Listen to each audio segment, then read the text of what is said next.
그래서 지금 서울시당에 당원자격심사위원회 개최를 지시했고요. 선거 때다 보니까 시당에서도 여러 가지 절차를 지금 진행 중에 있는 걸로 알고 있습니다. 다만 제가 당 비대위원장으로 말씀드리면 저희가 계엄에 대해서 사과를 드렸고 분명히 잘못된 판단이라고 말씀드린 바가 있습니다. 근데 그 계엄에 대해서 옹호하거나 이런 생각들을 가지신 분들은 과연 저희 당의 당원으로 될 수 있을지에 대한 의구심이 있고요. 그러한 부분들에 있어서는 시당에서 적절히 조치할 걸로 기대하고 있습니다. 오늘 아침에 이준석 후보 만난 걸로 알고 있는데 좀 어떤 내용 오고 가셨는지 그리고 단일화 시점은 좀 언제까지로 보시는지 궁금합니다. 아직 언론에 공개할 정도의 수준의 대화를 나누진 않았고요. 계속해서 저희가 이야기를 해 나갈 예정입니다. 다만 TV 토론에서 보셔도 알 수 있듯이 이준석 후보가 말씀하시는 가치나 공약이나 저희 국민의힘 김문수 대통령 후보께서 말씀하신 공약이나 가치나 방향성이 크게 다르지 않다라는 것을 많은 국민들께서 인정하실 거라고 생각이 듭니다. 그렇다면 계엄에 반대하고 그리고 독재에 반대하겠다라는 큰 틀에서 우리가 함께 할 수 있지 않을까에 대한 기대감이 있습니다. 아직 선거가 지금 레이스가 진행 중이고 그 부분은 조금 더 지켜봐 주셨으면 좋겠습니다. 하지만 저도 이준석 후보도 큰 틀에서 여러 가지 고민을 하고 있다는 걸 알고 있습니다. 이준석 후보가 어제까지 되게 단호한 입장이셨는데 이게 좀 변화되는 그런 분위기가 있었는지 글쎄, 그거는 조금 더 지켜봐 주시면 될 것 같습니다. 윤 대통령이 오늘 부정선거 관련 영화 보러 갔는데 당내에서 총선 때와 마찬가지로 선거 앞두고 당에 부정적인 홍보만 한다는 지적이 나오는데 어떻게 보시는지? 윤석열 전 대통령은 탈당을 하셨죠. 저희 당하고는 이제는 관계가 없는 분이라고 제가 말씀을 드리겠습니다. 그리고 윤석열 전 대통령께서는 개인적인 입장에서 제가 봤을 때는 계엄에 대한 반성과 자중을 하셔야 할 때가 아닌가 생각이 듭니다.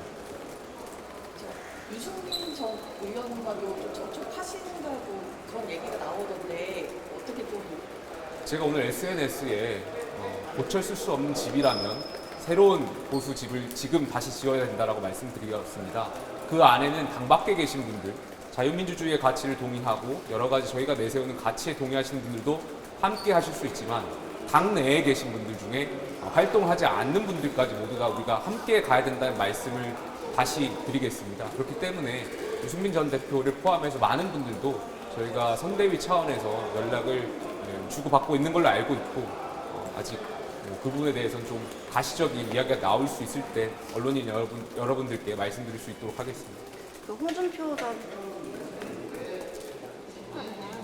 같은 질문인데 홍준표 전 시장이 사실상 선택하고 하지 않을 걸로 보이는 상황이고 한동훈 전 대표도 부산 뉴스에서 김문수 후보를 내세우지는 않고 있는데 이런 당내 통합이 먼저 돼야 된다는 선대위에 함께 하시면 좋겠죠. 다만 꼭 선대위 함께하지 않더라도 각자가 보수 재건에 그리고 대선 승리에 함께하는 데 역할이 있을 거라고 생각합니다. 홍준표 전 시장 같은 경우는 하와이에서 얼마든지 저희 국민의힘의 승리를 위해서 노력해 주실 수 있는 역할이 있다고 생각하고요. 그 부분을 해주셨으면 좋겠다는 말씀 드리고요.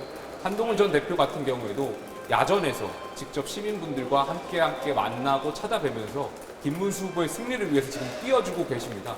그 자체가 저는 우리 국민의힘의 승리와 대한민국을 지키기 위한 노력들이라고 생각하고 있고요. 선대위의 참여 여부도 중요하겠지만 각자가 이미 현장에서 중요한 일을 하고 있다는 말씀을 드리겠습니다.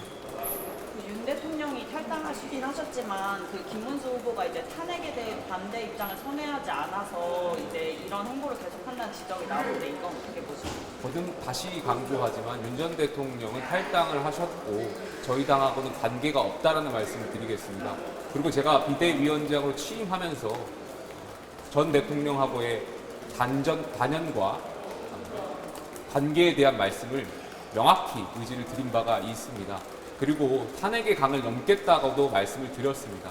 탄핵을 찬성하신 국민들도 탄핵을 반대하신 국민들도 모두가 애국심과 진정성으로 판단했을 거라고 생각이 듭니다.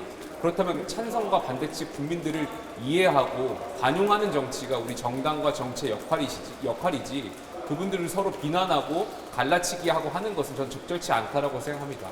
이 부분을 김문수 후보께서도 당의 입장을 존중하신 걸로 알고 있고 저희 국민의힘은 탄핵의 강을 넘었다라고 생각합니다. 거듭 말씀드리지만 윤 전 대통령하고는 저희가 관계없다라는 말씀을 다시 한번 드리겠습니다.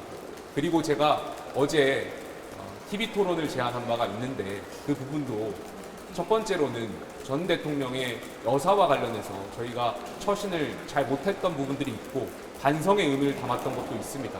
그리고 이 여사, 영부인과 관련한 문제들이 육공화국 대통령의 성패와 많은 이야기들로 연결되었습니다.